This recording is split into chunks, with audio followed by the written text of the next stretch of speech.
Moses delayed coming down from the mountain. And you and I know Moses had gone up to receive the Ten Commandments. The people gathered together to Aaron and said to him, "Come, make us gods that shall go before us.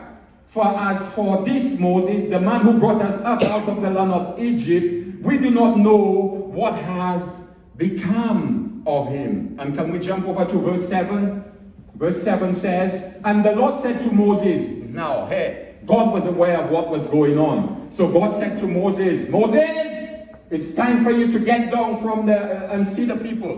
You know, God says, "Go get down, for your people whom you brought out of the land of Egypt have corrupted themselves." And verse 8, "They have turned aside quickly out of the way I commanded them." One minute they were walking with God, and next minute, because they had not seen Moses, they moved away from God.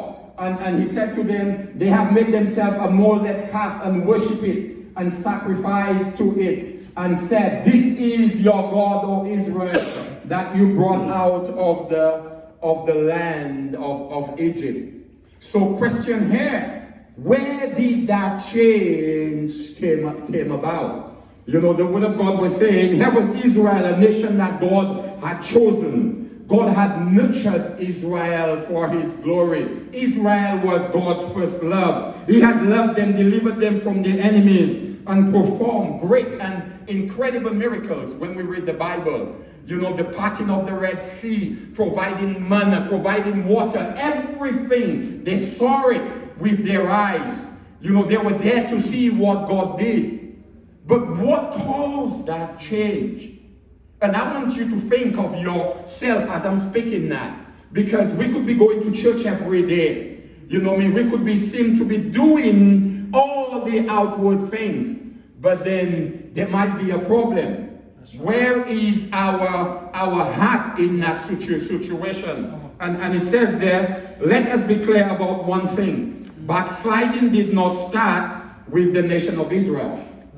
It didn't start with the nation of Israel. We have to still go way back if you want to get the root of it all. And it started with Adam and Eve. From the very beginning, it had been a terrible weapon in the hands of Satan. Satan used that as a weapon against the children of Israel. He used it against Adam and Eve. And today, as I'm speaking right here, right now, he's still using that weapon against the children of God. Because the word of God is saying here, it's sadly, many people keep falling prey without knowing what is going on.